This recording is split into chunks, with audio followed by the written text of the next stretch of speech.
Hey guys, what is going on? Inception here and welcome to another video. Today, we're going to be doing another draft and we're also going to be answering some questions as I mentioned in the first video. This is going to be the second installment of today. We're going to try this 2 upload a day thing. This is going to be the first day we try. If it doesn't make sense to do, we're going to revert back to the upload a day, but this is going to be a type of series on my channel where I have gameplay in the background and I talk about different types of things and whether certain players are worth it and certain players aren't. I feel like there's a good spread where each video is kind of like 20 minutes or so long where I can talk about different things in the videos. We have a different draft today with a different information, so we can talk about that and kind of go over there from that. So let's go start off with some questions that we have here. This is something that people mentioned to me the other day, and this is what I mentioned in the other video as well, is that I realized that on Foothead, Composure isn't updated properly on Footbin, and I think maybe on Footwiz they actually updated properly. So with certain players being on 70 so Composure and not being updated, it's because the website didn't actually update the Composure. But it's really good to go onto those websites in order for you to check that, because Composure is an incredibly important stat for people to check out on FIFA. So we're going to get into some situations here in terms of opinions that people have or questions that people may ask, and then halfway through the video we'll be talking about the team and how well it did for me in this draft. I feel like Aguero is great in the game. I saw my team all the time and I feel like Son is one of the best players in this game. Great work. Dude, the thing with me and Aguero, I don't know what it is, man. Like, his card should feel better than Gabriel Jesus' card, like his upgraded versions, right? But it just doesn't for some reason. Like, his card just never feels that good. And I don't know if it's because he's too small, because I think Aguero is like 5'7" and Gabriel Jesus is 5'9", but I still don't think that that's I don't know if that's like the main issue, right? It could be, because I don't even like Mertens, and Mertens has all the really, really good stats, right? But I maybe it's Aguero's height that is just too small, whereas Gabriel Jesus being 5'9" is a little bit better. I'm not really sure what it is, man, but I just don't like using Aguero, any version of his card as of right now. I do use it in drafts sometimes in the squads because I like to have fun and use different players in drafts. But when I'm using his card, there's just something wrong with him, man. It's like on the ball, he's great. Off the ball, I don't know. It's very hard to understand why I don't like it. It just doesn't really make much sense. Hey, Inception, what is your opinion on Griezmann? I need him to get Bale on full cam, but there are no real options to upgrade. Dude, for me personally, I don't really like Griezmann in this game. He has no physical, unless you upgrade his card. If you upgrade his card, it could be better, maybe. But he lacks in the physical. He lacks in getting the ball in the air. He lacks with the weak foot. And he doesn't really feel like he does much. Like, if you get in behind someone's defense with Griezmann, it feels like you have to get in behind. Whereas, you know, when you're using players like Ronaldo, right? Ronaldo just does stuff for you, right? When you're using players like him, he's literally making those runs, those really sick runs. His positioning is really good, right? But I don't know, man. It's tough to say with Griezmann. Like, I tried Griezmann very few times this year, but the very few times that I used him, it was like good enough for me. Like, I didn't really like his card too much. The award winner Giroud has unbelievable heading and finishes everything in the box. He is a definition of a target man. If you know how to get the best out of him, he shits on Gabriel Jesus and Martial any day of the week. Same with Choupo-Moting.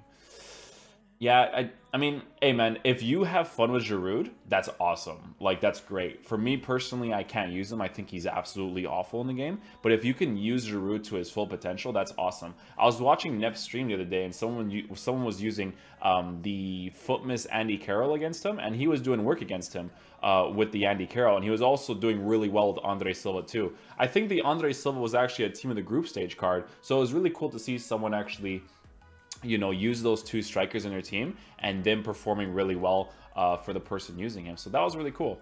Lamar, I don't think Lamar has any upgrades this year, man. I don't think they actually touched his card at all. I don't think he's gotten any upgrades whatsoever. He has one card. What is this red one? It's a Footmiss card. If you have his Footmiss card, I need to stop using Foothead because they don't really have the update stats for all the cards, which is weird because I would assume that they were like the main site, but I'm on Footwiz right now. So with Lamar's card, he has 83 finishing, which is quite decent, with 80 composure. So that's not bad at all, actually. 3-star skills, 2-star weak foot is a problem, but having fun-wise, let's see if he's fast on the ball. 86 agility, 85 balance while being 5'7", with 88 acceleration, 85 sprint speed. That's actually quite decent. So on the ball, he'll actually move quite quickly, right? So he won't be a bad card to use at all. His free kicks, he's actually gotten decent free kick stats. So if you want to have fun with his free kicks, you could do that too. 81 stamina is quite nice to have for someone who's a left mid. But other than that, if you get a downgraded version of Lamar, not really worth getting. But if you're a fan of the card or a fan of him in real life, yeah, I would definitely recommend using him. But not necessarily meta-wise, you know?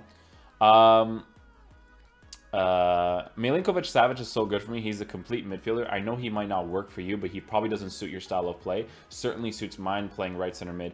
Yeah, no, he definitely doesn't suit my style of play because for me personally, when I'm using a center mid in the left center mid side or the right center mid side, I've noticed that like I can't use players that have low agility and low balance most of the times, right? It depends on the player, like, because I've noticed this with like Pogba, I've noticed this with Petit, because I tried the Emmanuel Petit card and I didn't like him as a center, as a left center mid. I didn't really try him as a left CDM because I feel like that's where he'd be mostly used to his full potential. But as a center mid, I didn't like him at all because he just moves too slowly on the ball. I like being able to, on the ball and off the ball, I like to be able to move left and right quickly with the players. And I feel like with Milinkovic-Savic, he just wasn't doing that for me.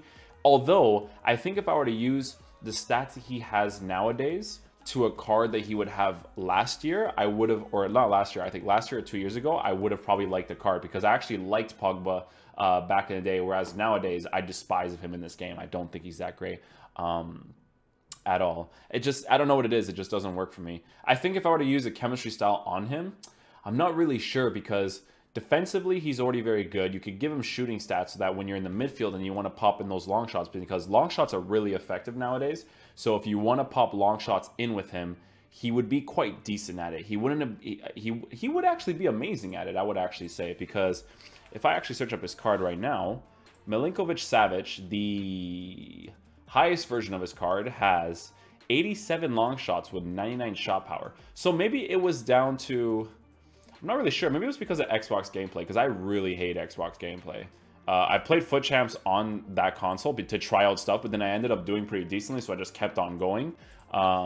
But maybe it was because of like an Xbox thing. Like maybe if I try them on the PlayStation, I don't know though. I don't know if it was really a gameplay thing because 73 acceleration, 79 sprint speed with 72 agility, 6'4", or 64 balance while being 6'3". I think that's the problem with him for me, man. Like maybe giving him a shadow card would be good. Shooting wise, he's already pretty sick. You can upgrade it. You can upgrade his finishing, right? But 100% his pace would have to be fixed for sure. His marking is 77, which isn't terrible. Sliding tackle is 79, which isn't terrible. But I think I would give him the shadow stats. Like if I was using him as a right center mid in a 4-1-2-2, I think I would use him as a right center mid personally. Acceleration is just too low with the agility and balance. That's what it is with these types of players. Like I've noticed that with like Pogba too, right? Like I was saying earlier, that's the reason why I don't like these cards. So I mean, it is what it is. Who do you think is going to win the Champions League? Who do I think is going to win the Champions League? I don't know, man.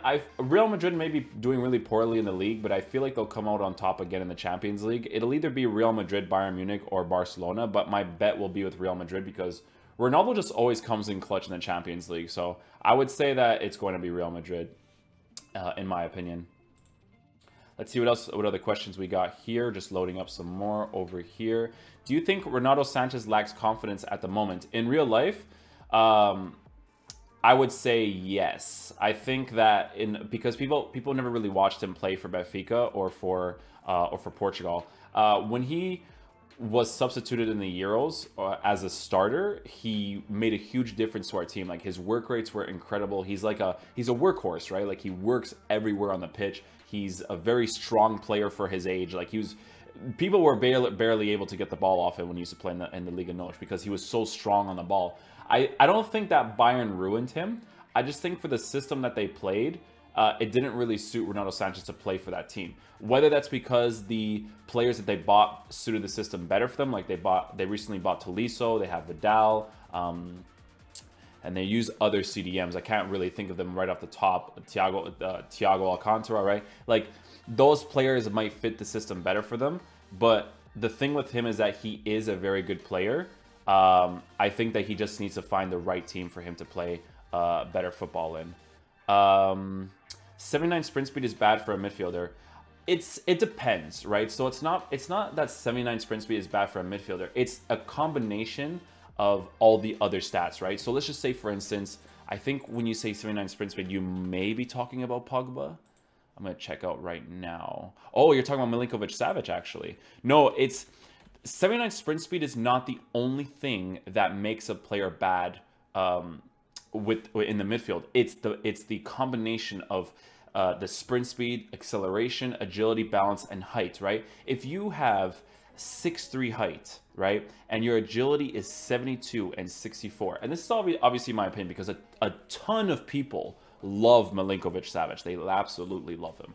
I don't, right? The thing about this card is that the combination of all these stats together is what makes him poor at dribbling in the game, right? In my opinion, obviously.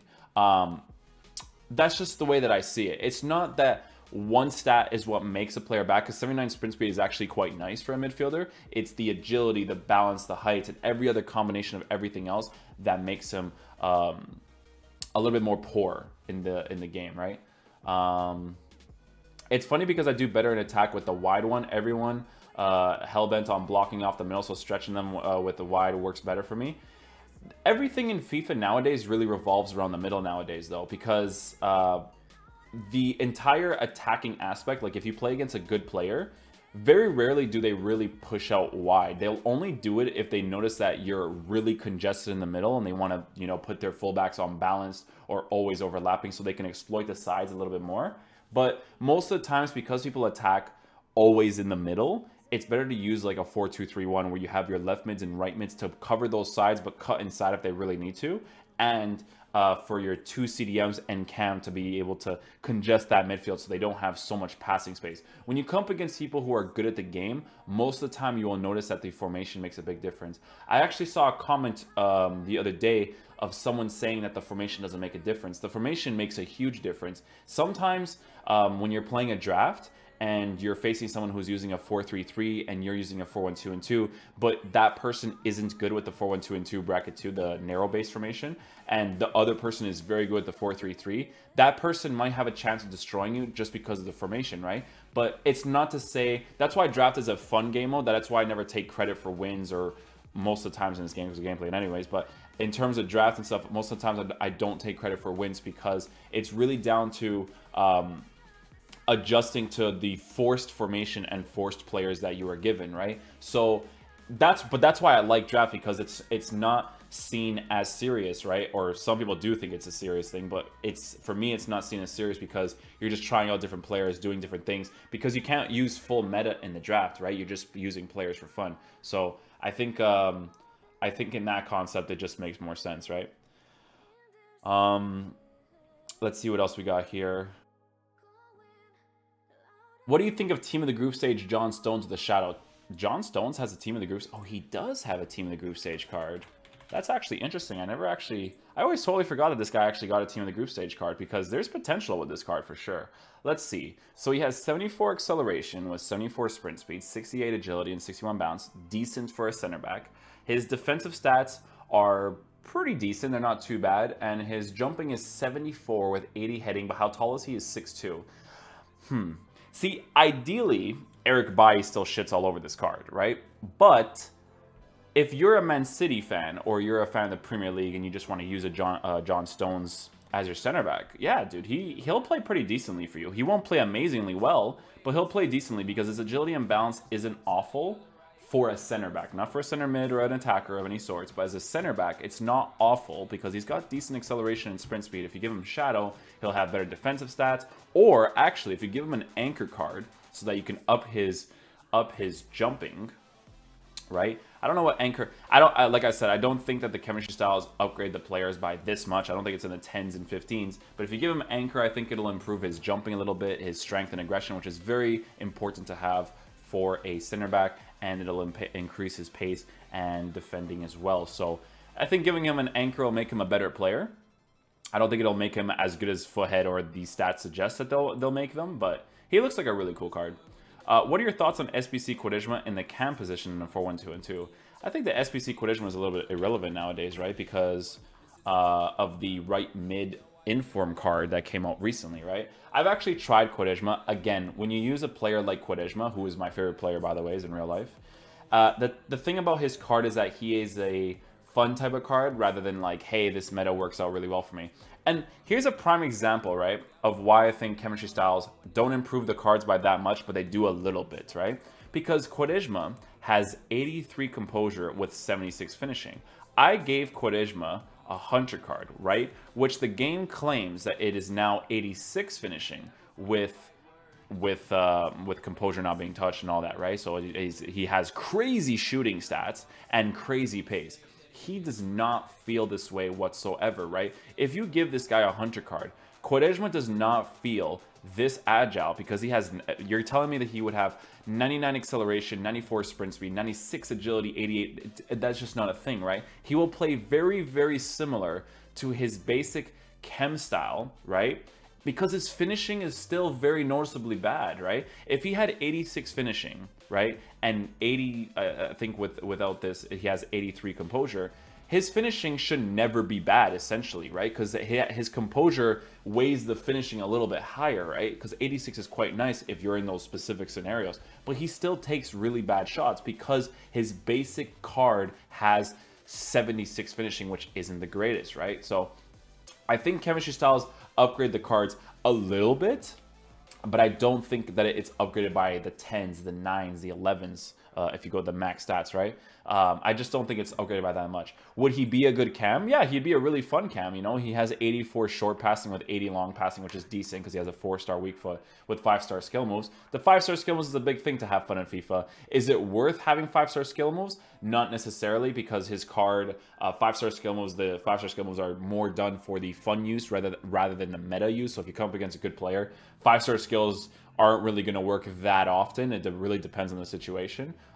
So yeah, he's a fun card to use, not an ideal card to use. I love Quaresma, but I wouldn't really ever use him in a meta type squad, right? What exact animations or movements do you use to quickly tell if the gameplay is functioning properly? In previous FIFAs, I'm not going to go into it for nowadays, but in previous FIFAs, what it used to be was you do a driven pass, you hold L trigger, touch the ball, do a fake shot instantly. If he didn't do that very smoothly, then that's when it just didn't work out. Let's see what else we got here. What do you think of the Esquerdo? He feels really nice on the ball, 97 agility, 90 dribbling, 90 balance. That's the guy from Club Brugge, right? Let me see. It is. Oh, no, that was the guy that used to be in Club Brugge, and he went to Brighton. So people actually suggested this card to me for me to try out. I do think that on the ball, he would be incredible because he's 5'7", right? With 97 agility and 90 balance, so you know for a fact he's going to move fast. Acceleration is 94 with 94 sprint speed. Now, here's the issue with this card and why cheap beasts are no longer really a thing in this game, because no one really uses them because of these types of stats, right? Back in the day, right, if you were to use someone like S-Wine, I'm just going to give you guys a prime example, right? So let's just search up S-Wine's card, and I think it was FIFA 13, because that's a striker card. Yes, FIFA 13, right? This card used to have 73 finishing. Didn't have composure because composure wasn't a stat, right? But this guy's shooting was on another level. It was fun to find the hidden beasts like S1. It was really cool that they actually had some gold cards, some cheap gold cards that were actually really good. It was fun, right? But nowadays, if he has 73 finishing with something composure, even if he had 85 composure, he would still be awful at finishing, right? Someone like S1 with 73 finishing would be a usable card because of how the game mechanics work back in FIFA 13, right? But if we look at Esquerdo's card right now, right, which we're going to do right now, I'm going to search up his card. I might have already pronounced his name wrong. Esquerdo, there we go. If we look at his card, he has 77 finishing with 73 composure. Not only is 77 finishing really poor, but bringing it down to 73 composure is what really makes this card unusable if you're going to get into those positions that are attacking positions. Because it's great that he has the 4-star skill moves. His 3-star weak foot with 77 finishing and 73 composure is going to be incredibly annoying to use. You guys need to understand, the reason why I personally think so much about meta is because when I stream my games, all people think about is mission beat inception, right? So I can't just use these types of cards, because if I get into a position and hey, he has a 3-star weak foot, he can't shoot across because he has 77 finishing with 73 composure and a 3-star weak foot while also being 5'7", so he doesn't have any physical presence whatsoever, I'm going to put myself at a disadvantage. Nowadays with FIFA, it's all about disadvantages, but if I play draft, there's not really a disadvantage there, right? Because I'm playing with the players that I am given, right? It's obviously there is a disadvantage, but there is a reason you have a disadvantage. But if you have a player like Izquierdo, you're doing that for the fun concept, which I really recommend you guys doing, because that's the best way to play this game. But as a content creator, I can't really use these cards because people, like when you stream, it's people that are on mission to beat inception, you know what I'm saying? So will do everything serious to try to win, right? So that's why I don't really use cards like Izquierdo too much. Who is better at Cam, 87 Sun, or Gold Neymar? I love your videos, man. Keep it up. That's a tough one, actually. I think with Sun, he would be ideal with the high work rates, a little bit more of a physical presence, but he wouldn't be as agile and quick as Neymar. So which one would I use in my team? I don't know, man. I feel like it's very situational to the opponent you're facing. Sometimes high work rates is very nice to have that extra defensive presence in the midfield against someone who's attacking a lot in the midfield. Because Neymar, even if you tell him to come back in defense, he won't really come back in defense as much as someone who is high work rates, right? So it's tough to say with that one. Maybe I would say try it out and see which one fits your play style more, because they have different work rates and different type of play styles. So whichever fits your play style more, that's what I would try out, my dude. But that is going to do it for the video today, guys. I hope you guys did enjoy it. If you guys did, please drop a thumbs up on it. I will be creating more videos like this in the future. Whether we create 2 uploads a day will really depends on how it goes today. But I do appreciate you guys watching the video today. I will see you guys in the next one. Peace.